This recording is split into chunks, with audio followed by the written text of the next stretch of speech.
안녕하세요. 저는 서울에서 정육점을 운영하고 있는 평범한 남자입니다. 과거에 제가 했던 아주 작은 선행이 오늘날 참 큰 복으로 돌아와서 사연을 보내봅니다. 뿌듯하기도 하고 신기하기도 하고 많은 분들이 제 사연을 듣고 우리가 살고 있는 이 세상은 여전히 따뜻한 사람들로 가득 차 있다는 것을 알아주셨으면 합니다. 그럼 제가 겪었던 일을 한번 적어보도록 하겠습니다. 저는 20대부터 정육점을 운영했습니다. 아니다. 따지고 보면 훨씬 전부터 저는 정육점에서 일을 했습니다. 실은 저희 아버지가 정육점을 하셨거든요. 동네에 한두 개 있는 그런 작은 정육점을 운영하셨습니다. 제가 초등학생 때부터 정육점을 하셨는데 아버지가 손님들한테 서비스도 많이 주시고 항상 정직하게 장사를 하신 덕분에 동네에서 자리를 잘 잡고 단골분들도 많았습니다.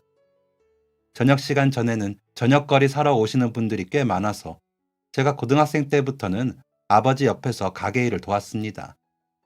그때는 고기 손질은 잘 못하니까 잘려진 고기 담아주는 거, 계산하는 거 정도 했습니다. 그러다가 제가 18살 때쯤 동네에 큰 식자재 마트가 생겼고 동네가 재개발이 된다 하면서 사람들이 동네를 많이 떠나가니 손님이 점점 줄어들었습니다. 점점 어려워지는 상황을 견디지 못해 제가 19살 때 아버지는 정육점을 정리하셨습니다. 그리고 저는 고등학교 졸업하자마자 서울에 있는 큰아버지네서 살게 되었습니다. 특별한 이유가 있었던 건 아니었는데 아버지보다 2살 많은 큰아버지가 서울에서 사업을 하고 계셨거든요. 그래서 밑에서 일 배워봐라 하고 집에 들어오라고 하셨던 건데 한 석 달 다녔나? 저랑 너무 안 맞더라고요. 그래서 큰아버지 밑에서 일하는 건 그만두고 무슨 일을 해야 하나 고민하다가 마트 안에 있는 정육 코너에서 일을 하게 되었습니다. 아버지 어깨 너머로 배운 게 있으니 고기 손질은 금방 익힐 수 있었습니다. 또 일이 저랑 잘 맞더라고요. 그렇게 일하다가 군대에서도 취사병으로 있고 제대했는데 아버지가 간암 말기라는 소식을 들었습니다. 제가 어머니가 안 계셔요. 저 14살 되던 해에 돌아가셨거든요.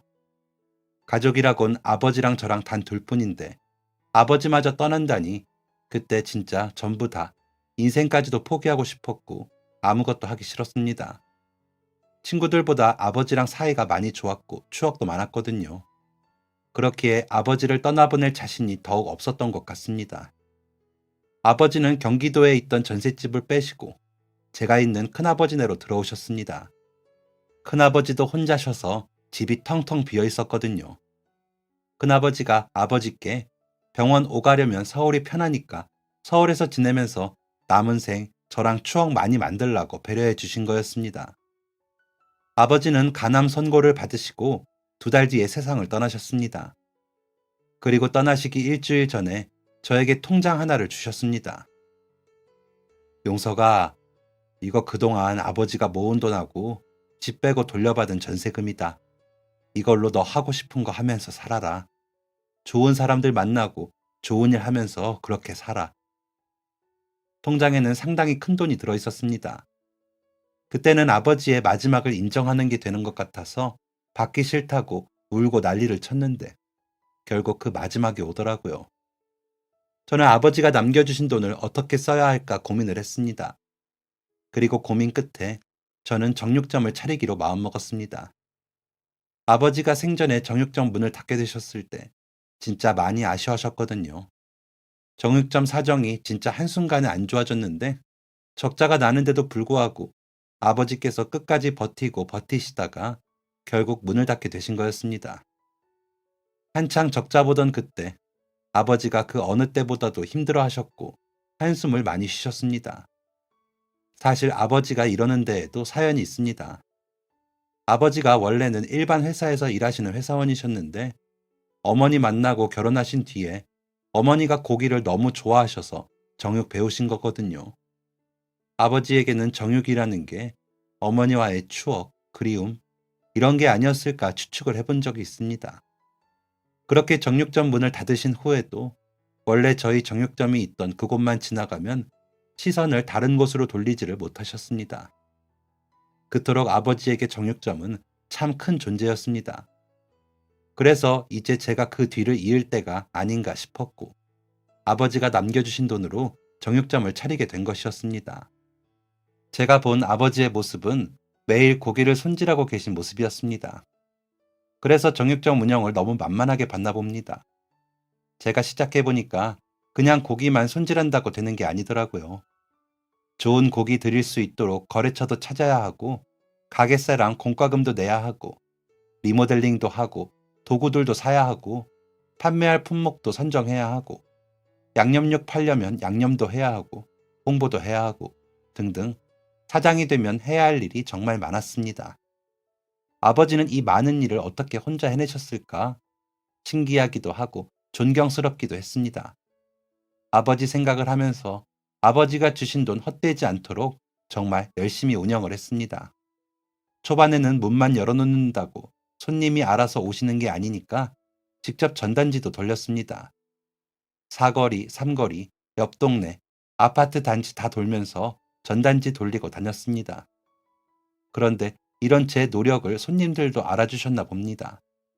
오픈하고 2달쯤부터 손님들이 꽤 많아졌습니다.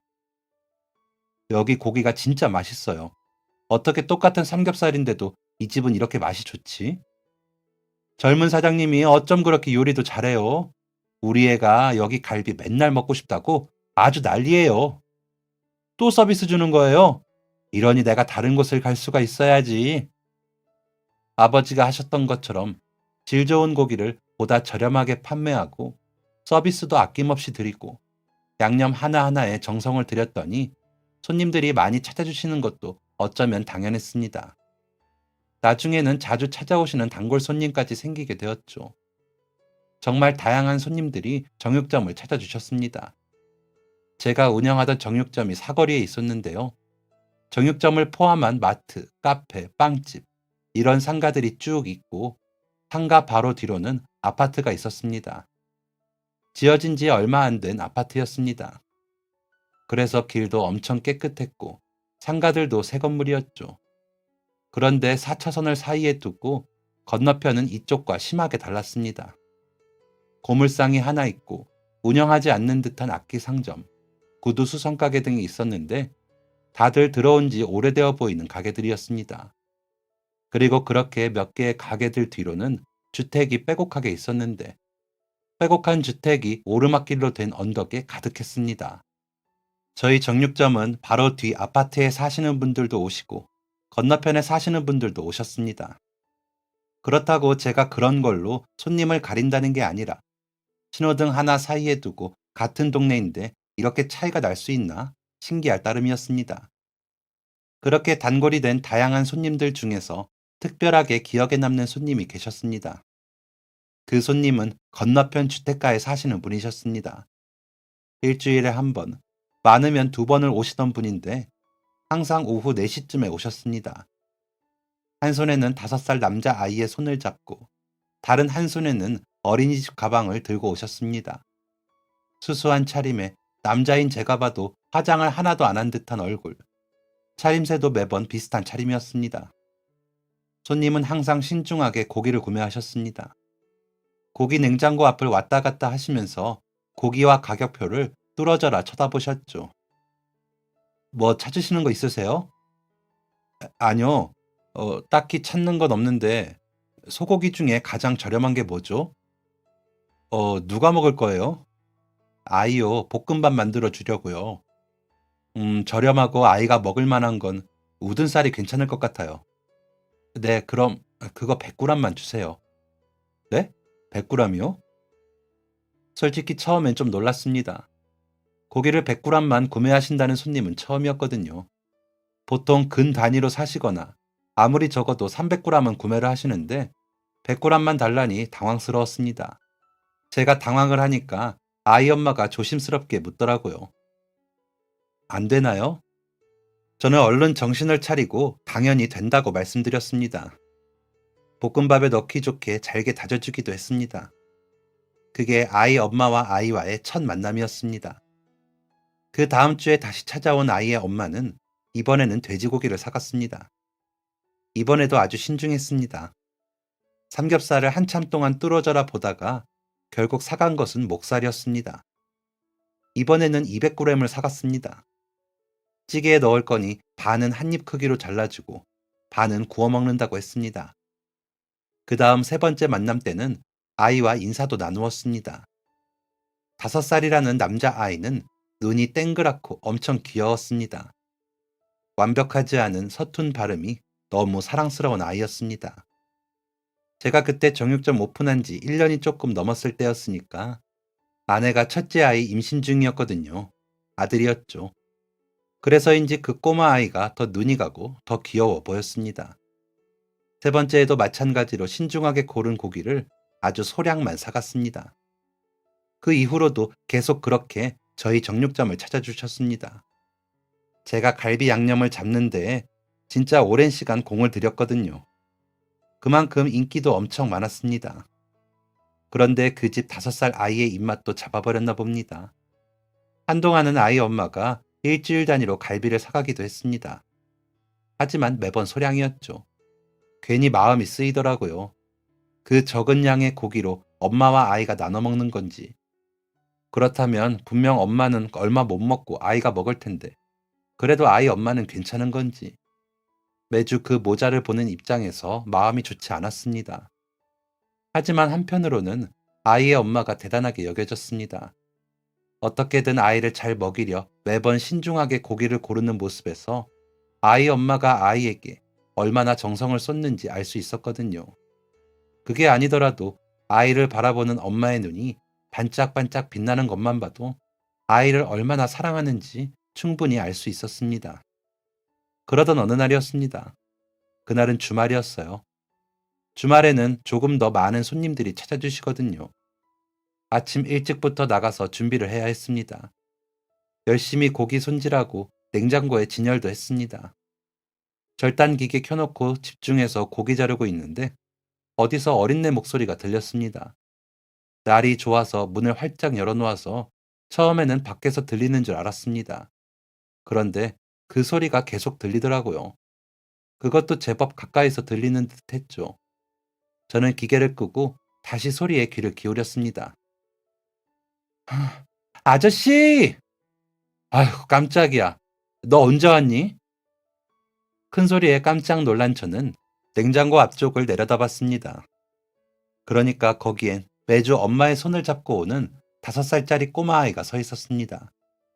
건너편 주택가에 사는 제가 마음이 많이 쓰인다는 바로 그 아이였죠. 아이는 똘망한 눈으로 저를 쳐다보고 있었습니다. 그런데 항상 아이 손을 꼭 잡고 있던 아이의 엄마가 보이지가 않더라고요. 엄마는 일하러 가셨어요. 그럼 너 혼자 왔다고? 무슨 일 있니? 혼자 왜 나왔어? 뭐 도와줄까? 여긴 왜 왔어?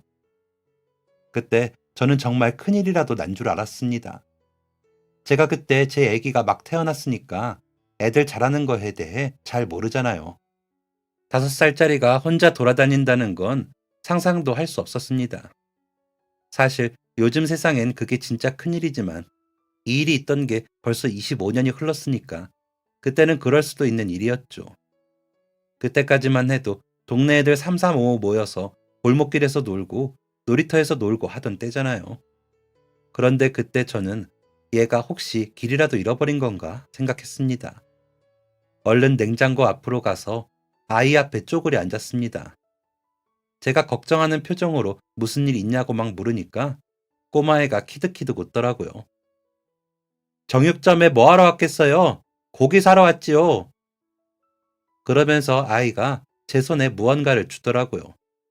뭔가 하고 보니까 500원짜리 2개였습니다. 이게 대체 뭔가 싶었습니다. 제가 멀뚱히 아이를 쳐다보니까 아이가 다시 해맑게 웃으면서 얘기했습니다. 고기 주세요. 아차 싶었습니다. 이 아이는 지금 고기를 사러 온 거구나.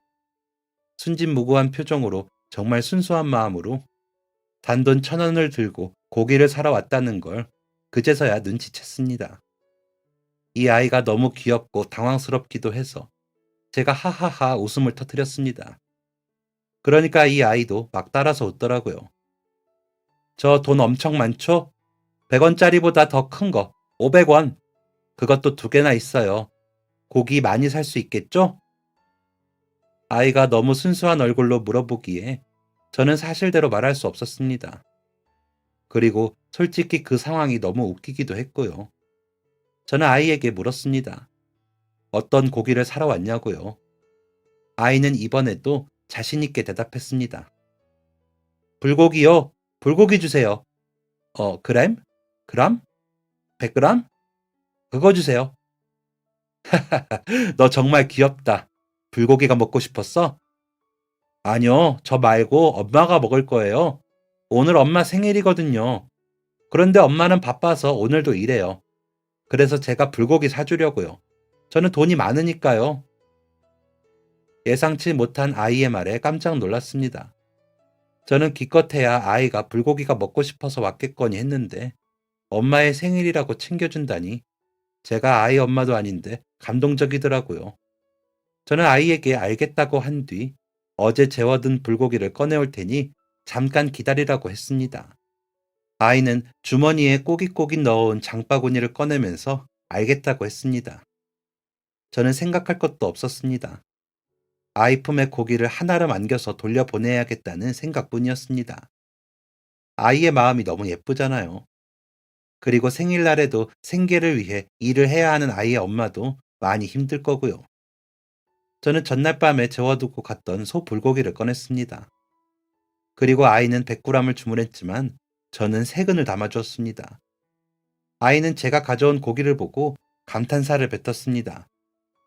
우와, 불고기 100g이다. 100g 불고기. 아이는 감사하다면서 꾸벅 인사를 하고 가게를 나가려고 했습니다. 아이가 고기가 무거워 휘청하더라고요. 저는 아이 혼자 보내는 것이 아무래도 영 마음이 쓰여서 급히 아이를 쫓아갔습니다. 가게 문 대충 닫아두고 저는 아이와 함께 길을 걸었습니다. 고기가 무거울 테니 들어준다고 하고 집까지만 데려다 준다고 했습니다. 아이가 감사하다면서 묵직한 불고기를 제게 주었습니다. 저는 불고기를 품에 안고 아이를 쫓아갔습니다. 그런데 건너편 주택가를 가게에서만 보았지 직접 지나다닌 적은 없었거든요. 생각보다 훨씬 더 노후된 길과 집들이었습니다. 멀리서 봤을 땐 몰랐는데 가파른 계단도 골목에 있고 골목도 굉장히 좁았고요. 아이는 좁은 골목을 요리조리 다녔습니다. 그리고 도착한 집은 아침임에도 해가 잘 들지 않는 오래된 집이었습니다. 아이는 데려다줘서 고맙다면서 제 품에 있던 고기를 안고 집으로 들어갔습니다. 손님들한테 작은 서비스는 종종 줘봤지만 이렇게 많은 양을 적은 돈을 받고 준 것은 처음이었습니다. 그런데 이게 꽤 뿌듯하더라고요. 아이와 아이의 엄마가 행복한 표정으로 식사를 할 생각을 하니 기분이 정말 좋았습니다. 그때 처음 알게 된 것 같습니다. 베푸는 기쁨을요. 아침에 그 일을 겪고 나니 그날 하루 종일 기분이 좋았습니다. 베푸는 것, 나누는 것은 정말 좋은 일이구나 라고 깨달은 하루였습니다. 다음 날이 되었습니다. 다음 날은 한 주가 시작되는 월요일이었습니다. 한창 장사를 하고 있는데 오후 4시가 되기 조금 전에 손님이 들어왔습니다. 전날 저에게 고기를 사간 그 꼬마 아이와 아이의 엄마였습니다. 저는 반갑게 인사를 했습니다. 아이는 덩달아 반갑게 손을 흔들어 주었고 아이 엄마가 제 앞에 서더니 꾸벅 고개를 숙였습니다. 어제 아이한테 이야기 들었어요. 정말 감사합니다. 감사는요. 저는 돈 받고 고기 판 것뿐인데요, 뭐. 그래도 아이가 500원 2개 드렸다고 하던데 그걸로 어떻게 그렇게 많은 고기를 주셔요. 나머지 금액 돈 낼게요. 네? 아유, 아니에요. 어제 소불고기 완전 파격 세일한 거 모르시죠? 그게 1,000원어치 맞아요. 그러니까 너무 신경 쓰지 마세요. 저는 말도 안 되는 농담을 했습니다. 아이의 엄마도 알 것입니다. 제가 별로 웃기지도 않는 농담과 거짓말을 했다고요. 하지만 그렇게 하지 않으면 아이 엄마가 계속 신경을 쓸 것 같아서 그런 거였습니다. 아이 엄마도 그제서야 웃더라고요. 어제 아이가 너무 자신있게 저한테 동전 2개를 주더라고요. 100원보다 큰 500원이라면서요. 그리고 그동안 들은 게 있는지 100g 달라고 하던데요. 그 모습을 보고 누가 고기를 안 주겠어요. 너무 귀엽기도 하고 엄마를 생각하는 마음이 기특해서 그런 거예요. 얘가 아직 숫자를 잘 몰라서요. 100이면 다 큰 숫자인 줄 알아요. 당황스러우셨을 텐데 정말 감사합니다. 덕분에 어제 배 터지게 고기 먹었어요. 네, 그거 참 다행이네요. 그거면 됐습니다. 아이가 엄마에게 맛있는 생일상 대접했으면 그걸로 되었어요, 전.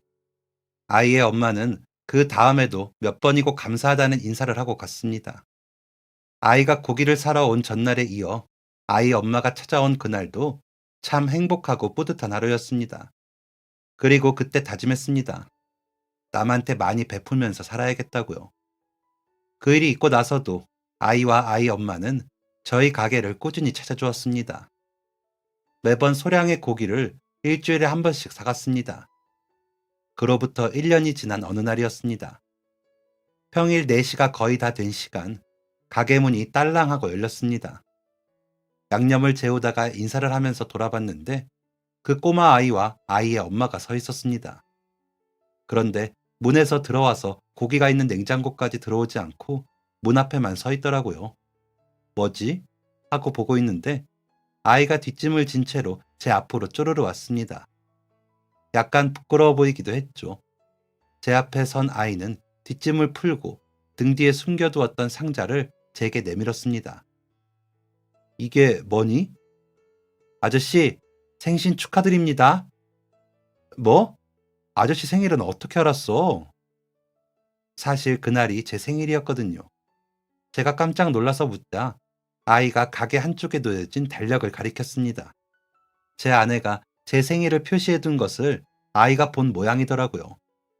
뭘 이런 걸 주냐고 괜찮다고 했는데 이번엔 아이 엄마가 말을 했습니다. 매번 감사해서요. 어떻게 마음을 표해야 할까 고민했는데 저희 아이가 달력을 봤다더라고요. 아이가 착한 일 열심히 해서 모은 돈으로 산 거예요. 사장님하고 어울리는 거 고른다고 몇 군데를 돌아다녔는지 몰라요. 너무 감동이었습니다. 그 어떤 선물보다 예쁘고 순수한 마음이 가득 담겨 있는 선물이었습니다. 저는 아이가 준 작은 상자를 열어보았습니다. 그 안에는 멋진 넥타이가 들어있었습니다. 그리고 색종이에 눌러 쓴 짧은 편지도 들어있었습니다. 아저씨, 생신 축하드려요. 한글이 서툴러서 아이 엄마가 적어서 보여주고 아이가 따라서 적었다더라고요. 따라 쓴다고 따라 썼지만 삐뚤빼뚤 크기도 제각각인 편지가 그저 귀엽기만 했습니다. 제가 편지에 감동을 받아서 마음이 몽글몽글해지고 있는데 아이가 이런 말을 했습니다. 아저씨, 저희 이사 가요. 뭐? 왜? 어디로? 멀리 가? 아이가 시무룩한 표정을 지었습니다. 아이의 엄마가 아이의 머리를 쓰다듬으면서 사정을 얘기해 주더라고요. 사장님도 아시죠? 저희 동네 재개발 들어가는 거요. 실은 지금 저랑 우리 아이랑 둘이 지내고 있어요. 여러모로 힘든 점도 있고 위층 사시는 집주인분도 이사 간다고 하시더라고요. 그래서 친정 있는 곳으로 가려고요. 많이 멀어서 아마 오늘 오는 게 마지막일 것 같아요. 그동안 정말 감사했습니다. 아이 엄마는 마지막까지 정중하게 인사를 하시고 떠났습니다. 저도 뭔가 보답하고 싶었는데 제대로 된 인사도 못하고 그렇게 인상 깊었던 모자는 떠났습니다. 아이가 제게 1,000원을 내밀며 불고기를 사갔던 날 베푸는 즐거움, 나누는 재미를 알게 된 저는 머릿속으로 계속 언젠가는 봉사를 나가봐야겠다고 생각했습니다. 그리고 모자가 떠난 후 저는 그 생각을 이제는 실천할 때가 되었다고 느꼈습니다. 그런데 주변에 봉사하는 사람이 하나도 없었거든요. 어떻게 시작을 해야 하는지, 어디서 알아봐야 하는지, 뭐부터 해야 하는지 고민을 하다가 건너편에 있는 한 초등학교가 떠올랐습니다. 그 초등학교에 대한 이야기는 동네 사람들에게 익히 들어서 잘 알고 있었습니다. 재개발이 예정된 동네라 그런지 사람이 많이 살지 않고 또 애들이 많이 없다고 하더라고요. 그래서 그 학교로 배정받는 아이들이 적다고 했습니다. 또 배정받더라도 보통 이사를 가면서 전학을 가는 것 같더라고요. 학교에 애들이 없으니 방과 후 수업 같은 것도 개설되지 않고 아이들도 힘들어 한다고 그 학교에 자녀를 보내는 손님 몇 분이 푸념을 늘어놓으시던 걸 들은 적이 있었습니다. 저는 고민을 하다가 그 학교에 고기를 좀 지원해주면 어떨까 했습니다. 그 초등학교에 다니는 아이들이 대부분 가정 환경이 어렵다고 하더라고요. 잘 먹고 쑥쑥 자라야 할 나이에 힘든 생활 때문에 잘 먹지는 못할까 걱정이 되었습니다. 이렇게 아이들을 먼저 떠올리게 해주는 데에는 이제는 이 동네를 떠난 그 모자의 영향이 컸죠. 그래서 저는 그 초등학교에 국거리용 소고기와 돼지갈비를 가져다 주었습니다. 교장 선생님께서 정말 선한 분이시더라고요. 학교를 위해서 많이 애쓰시던 분이셨습니다. 제가 가져다 드린 게 귀한 것도 아닌데 정말 감사하다면서 마음을 표했습니다. 그러면서 저를 기꺼이 급식실에 데려다 주셨고 조리사분들과 영양사님께 인사도 시켜주셨습니다. 인력이 부족해서 영양사님께서 같이 요리를 하신다고 하더라고요. 조리사분들도 몇 안 계셨습니다. 교장 선생님께서도 화단의 잡초 뽑기, 체육창고 정리, 교내 청소 등을 손수 하시던 분이었고요. 이 학교에 고기를 지원해 주기를 정말 잘했다고 생각했습니다. 그리고 좀 더 본격적으로 봉사를 해야겠다고 마음 먹었죠. 가까이에 있는 분들부터 챙겨야겠다고 생각했습니다. 그래서 저는 동네에 있던 노인정으로 향했습니다. 솜씨가 뛰어나진 않지만 그래도 따뜻한 밥 한 끼 어르신들께 해드리면 어떨까 생각했거든요. 아내가 도와준다고 해서 돌 좀 지난 제 아들까지 데리고 노인정으로 향했습니다. 저희 아들 그날 아주 배불렀을 겁니다. 어르신들이 어찌나 사랑을 많이 주시는지 가만히 서 있기만 해도 박수를 쳐주시고 막 걸음마 시작할 때였는데 한 걸음 내디디면 환호성이 터져 나왔습니다. 덕분에 기분 좋게 요리를 했습니다. 어르신들 드시기 좋게 뜨뜻한 소고기 묵국 끓이고 돼지 불백을 만들었습니다. 아내가 잘하는 반찬 중에 하나인 무생채까지 곁들였죠. 조촐한 밥상이었지만 어르신들은 너무나도 좋아해 주셨습니다. 남이 해준 밥 먹어본 지가 언제냐면서 두 그릇, 세 그릇 밥을 드신 분도 계셨습니다. 자식보다 며느리보다 낫다는 귀한 칭찬도 아끼지 않고 해주셨습니다. 정리까지 다 저희가 도맡아서 하려고 했는데 어르신들께서 귀한 밥 먹었으니 돕겠다며 저희를 도와주셨고 노인정에 있던 과일들을 손질해서 내주셨습니다. 그리고 그로부터 일주일 동안 저희 정육점은 어르신분들의 발길이 끊이질 않았습니다. 고맙다면서 바나나 한 송이를 사다 주신 분이 계셨고 어디서 받았는데 드시지 못한다며 통조림 햄 선물 세트를 주신 분도 계셨고 지나가다 들렸다며 주스를 사다 주신 분도 계셨고 어르신네 자녀분이 오셔서 고기를 왕창 사가기도 하셨습니다. 그런 것들을 바라고 한 행동이 전혀 아니었는데 마음이 정말 좋더라고요. 그리고 이 상황에 뿌듯함을 느낀 것은 저뿐만이 아니었습니다. 제 아내도 굉장히 뿌듯해했더랬죠. 그래서 동네 노인정에는 한 달에 한 번, 못해도 두 달에 한 번은 가서 식사를 대접했습니다. 몇 번 하고 나니까 나물을 가져오셔서 같이 무쳐서 밥상에 올려주시거나 직접 만드신 물김치를 가져오시는 분도 계셨습니다. 여러 따뜻한 마음들이 모여서 더욱 푸짐해진 밥상을 보면서 덩달아 제 마음도 풍요로워지는 것 같았습니다. 저희 부부는 조금 더 저희의 손길이 필요한 곳이 없을까 찾아보았습니다. 그러다가 고아원을 가게 되었습니다. 어떤 날은 삼겹살, 어떤 날은 갈비, 어떤 날은 불고기를 만들어서 해먹였습니다. 그리고 저희가 가지 않는 날에도 아이들이 고기를 먹을 수 있도록 고기도 조금 더 싸가서 고아원 냉동실에 넣어두었죠. 아이들이 식사를 모두 마치면 설거지도 하고 아이들과 놀기도 하고 청소도 도우면서 봉사를 했습니다. 주말마다 제가 정육점을 비울 수는 없어서 격주로 주말에 찾아갔습니다. 평일에 가면 고아원 아이들도 학교도 가고 공부도 해야 해서 바쁘더라고요. 좋은 고기 한 명이라도 더 먹이려고 주말에 찾아갔습니다. 고아원 말고도 다른 곳들도 나갔습니다. 양로시설도 가고 한부모 센터도 가고 청소년들 있는 곳도 가고 무료 급식소에도 가보았습니다. 아내와 함께 많은 곳을 다니며 봉사를 하면서 느꼈습니다. 우리는 정말 다행인 삶이라는 것을요. 세상에는 정말 아픈 사람도 많고 안타까운 사람도 많고 억울한 사람도 많고 힘든 사람이 많다는 걸 알게 되었습니다. 젊었을 때는 조금만 힘들어도 세상에서 제가 제일 불행한 것 같고 제일 힘든 삶을 살고 있는 것 같잖아요. 그런데 진짜 힘든 상황에 있는 사람들을 보니까 제가 겪은 것은 아무것도 아니라는 것을 알게 되더라고요. 그리고 덩달아서 부끄러운 마음도 들었습니다. 힘들다고 포기하려고 했던 것, 툴툴대고 부정적인 생각을 했던 것을 반성하게 되었습니다. 세상에 진짜 힘든 사람들이 많지만 그들이 모두 부정적으로 사는 게 아니더라고요. 오히려 대부분의 사람들이 긍정적인 마음을 가지고 있었습니다. 언젠가는 상황이 나아질 거라고 믿고 그렇게 되기 위해서 긍정적인 마음으로 계속 노력하는 사람들이 대부분이었습니다. 분명 저는 제가 가진 것을 기부하려고 봉사를 다녔던 건데 오히려 제가 더 많은 것을 배우고 깨닫게 되더라고요. 돈으로도 살 수 없는 값진 경험이라고 생각하면서 그렇게 봉사를 25년을 다녔습니다.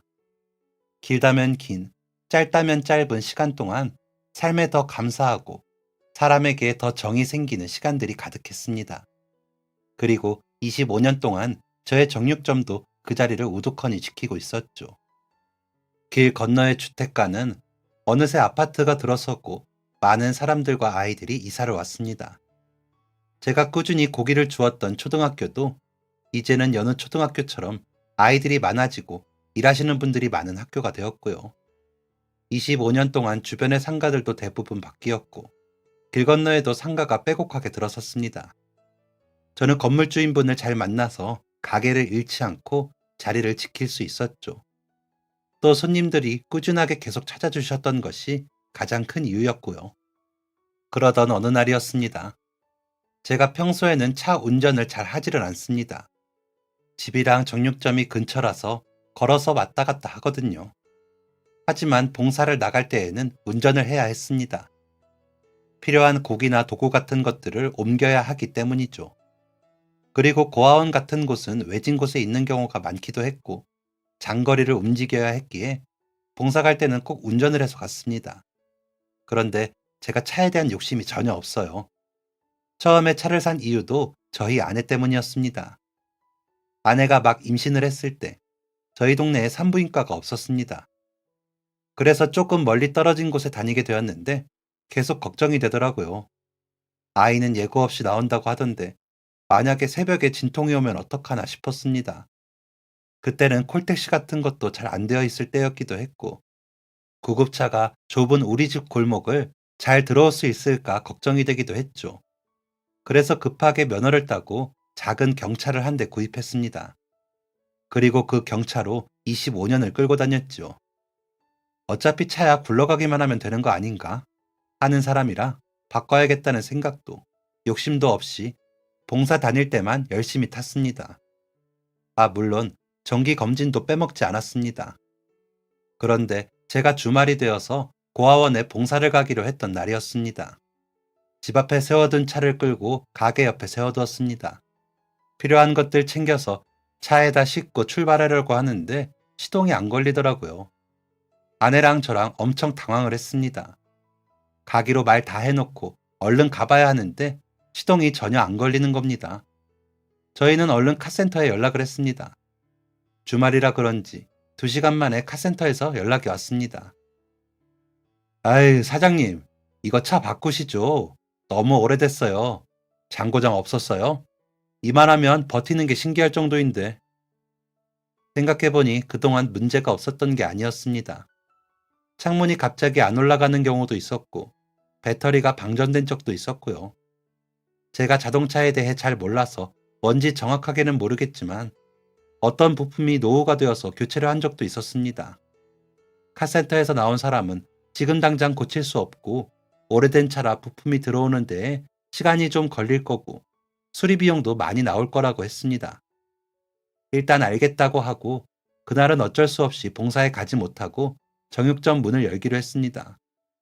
평소에 격주로 토요일에 문을 안 열었었는데 웬일로 가게 문이 열려 있으니 손님들이 신기했나 봅니다. 뭐라? 김씨, 오늘 봉사 가시는 날 아니야? 그게 차가 고장나서요. 에휴, 그래. 내가 볼 때마다 불안불안했어. 김씨 차가 너무 오래됐어. 그러다 진짜 큰일 나. 이참에 차 바꾸지 그래? 처음엔 옆옆 부동산 사장님의 관심으로 시작을 했는데 어느새 주변 상인들에게 소문이 쫙 퍼졌습니다. 그리고 몇 손님이 오고 간 후에는 단골 손님들 사이에도 소문이 쫙 났고요. 주말 내내 몇 번이나 차를 그만 바꾸라고 하셨는지 모릅니다. 진짜 고민이 되더라고요. 오래된 차를 타고 다니다가 진짜 사고라도 나면 큰일이니까요. 또 고치는 데에 비용도 꽤 든다고 하니 진짜 이참에 차를 바꿀까 하는 생각도 들었습니다. 하지만 또 한편으로는 봉사 나갈 때만 차를 타는데 새 차가 필요할까 싶기도 했고요. 그렇다고 중고차를 사자니 그것도 영 불안했습니다. 고민은 일주일 동안 계속되었습니다. 출근할 때마다 가게 옆에 세워져 있는 차를 보면서 심란해서 한숨만 푹푹 쉬었죠. 그런데 가게에서 일을 하고 있던 때였습니다. 한 남자가 가게로 들어왔습니다. 처음 보는 남자였습니다. 남자는 대뜸 이렇게 물어봤습니다. 1234 차주분 맞죠? 네, 맞는데 누구시죠? 카센터에서 나왔나? 차를 빼달라는 건가? 생각하고 있는데 남자가 하는 말은 진짜 뜬금없었습니다. 차 폐차하세요. 너무 오래 타셨어요. 네? 누구신데 그런 말 하시는 거죠? 제가 아직 차를 새로 사드리지는 못하고요. 제 차 드릴게요. 사장님 타세요. 네? 저 실례지만 누구신가요? 초면인 것 같은데 누구신데 차를 주신다고 하시는 거죠? 초면요? 사장님, 진짜 섭섭하네요. 초면이라는 말에 남자가 씩 웃으면서 섭섭하다고 하더라고요. 내가 무슨 실수를 했나? 나랑 아는 사람인가 싶어서 계속 생각을 해보는데 진짜 아무리 생각해도 떠오르질 않았습니다. 그런데 갑자기 남자가 주머니를 뒤적거렸습니다. 그러더니 제게 뭔가를 내밀더라고요. 뭔가 하고 보니까 500원짜리 두 개였습니다. 그러면서 남자는 이렇게 말했습니다. 불고기 100g 주세요. 진짜 깜짝 놀랐습니다. 멀끔하게 생긴 그 남자는 25년 전에 500원짜리 두 개를 가져와서 불고기를 사갔던 바로 그 꼬마아이였던 겁니다. 제가 화들짝 놀라니까 남자가 깔깔깔하고 웃었습니다. 웃는 모습은 어릴 때랑 똑같더라고요. 그 모습을 보니 25년 전 생각이 생생하게 떠올랐습니다. 아니, 네가 여길 어떻게 왔니? 그건 제가 여쭙고 싶네요. 어떻게 여기 그대로 계세요? 하기사, 그 남자 입장에서도 놀라울 겁니다. 동네의 작은 정육점이 25년이나 자리를 지킨다는 것이 쉬운 일이 아니니까요. 저는 그 남자가 주변에 지나가다가 아니면 뭐 볼 일이 있어서 왔다가 추억의 장소를 잠깐 들려본 건 줄 알았습니다. 그런데 그 남자는 뜻밖의 이야기를 했습니다. 사장님, 저 여기 길 건너에 가게 오픈해요. 가게? 무슨 가게? 저 다른 동네에서 3년 동안 카페 운영했거든요. 고등학교 때부터 카페에서 아르바이트 하면서 제 가게 차리는 게 꿈이었어요. 살던 동네에서 작게 카페 오픈해서 3년 동안 했는데 그때 좀 잘 돼서 이번에 확장 이전하게 되었어요.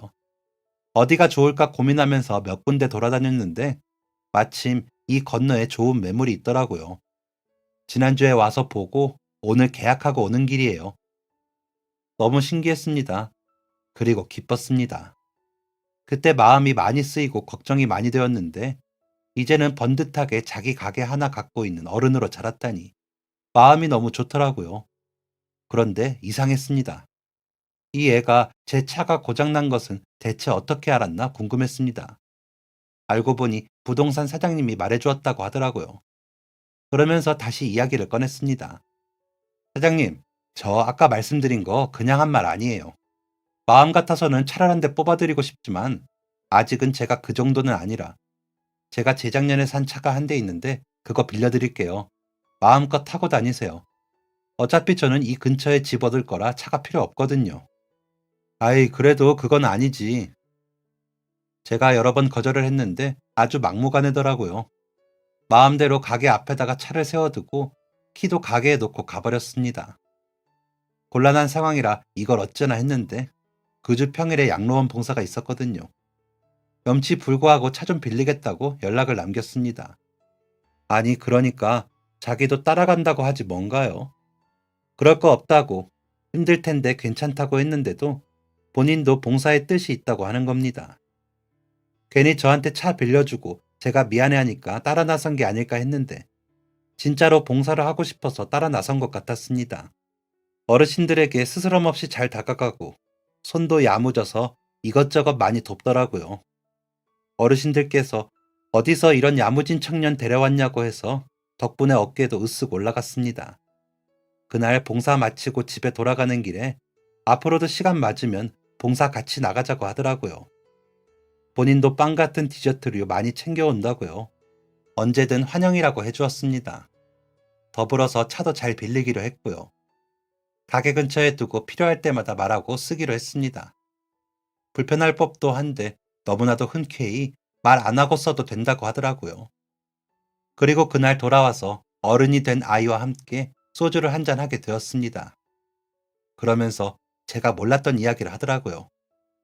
사실 어렸을 때 가정 형편이 되게 힘들었대요. 갓난 아기일 때 이혼한 아빠는 빚만 남기고 갔더랍니다. 그 빚을 고스란히 엄마가 갚아야 하는 상황이었고 아이의 엄마는 미식일 하시면서 하루 벌어서 하루 사는 생활을 하셨다더라고요. 버는 족족 빚 갚는 데에 쓰이니까 아이 뭐 해먹이기도 힘이 들었다고 했습니다. 그러다가 저의 정육점을 알게 되셨고 올 때마다 버섯이나 파채나 양념 소스나 어쩔 땐 고기를 서비스로 주기도 하니까 아이의 엄마가 좋아했대요. 그리고 아이도 좋았답니다. 그렇게 서비스를 받으면 엄마가 3점 먹을 거 5점 먹을 수 있었으니까요. 소소하지만 큰 행복이었다고 했습니다. 그러면서 5살 때라 멋모를 나이지만 나중에 커서 서비스 많이 주는 사람이 되어야겠다고 생각했다는 재미난 이야기도 했습니다. 그리고 아이가 500원 2개를 들고 와서 불고기를 사간 날 아이의 엄마가 눈물을 흘리면서 밥을 먹었다고 했습니다. 아마 복잡한 마음이었겠죠.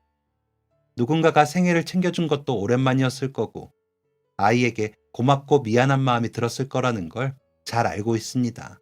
그래서 이 아이는 언젠가는 꼭 크게 보답을 하고 싶다고 생각을 했고 마침 제 차가 고장이 났고 이렇게나마 마음을 표현하는 거라고 진솔한 얘기를 나누었습니다. 이 남자가 5살이었을 때 아이들에 대해 잘 모르는 저였지만 저는 확신했습니다. 분명 올곧게 잘 자랄 것이라고요. 예상한 그대로였습니다. 됨됨이도 바르고 성품도 바르게 너무 잘 자랐더라고요. 그리고 아이가 또 하나의 제안을 했습니다. 카페에서 샌드위치를 파는데 그 안에 들어갈 고기를 저희 가게에서 사고 싶다고요. 얼마든지 좋다고 할인해 줄 테니 언제든 오라고 했습니다. 저에게는 참 작은 별거 아닌 행동이었는데 이런 행동이 누군가에게는 크게 와닿고 큰 변화를 줄 수 있다는 것을 이번 기회에 다시 한번 알 수 있었습니다. 그리고 그 변화들로 인해 제 인생이 변했고요. 그리고 작은 바람이 생겼습니다. 앞으로도 이렇게 이 아이처럼 저를 찾아와 주는 사람이 많았으면 좋겠다고 생각했습니다. 제가 다녔던 고아원, 양로원, 미혼모 센터, 급식소 등에서 만났던 사람들이 어느 날 불쑥 찾아와서 사장님, 저 성공했어요 하면 좋겠다는 생각이 듭니다. 분명 그런 날이 올 거라고 저는 믿습니다. 그러기 위해서 저는 더 열심히 봉사를 다니고 저의 정육점도 잘 지키려고 합니다. 지금까지 사연 들어주셔서 감사합니다. 사연이 재밌으셨다면 구독과 좋아요를 눌러주세요. 감사합니다. 안녕히 계세요.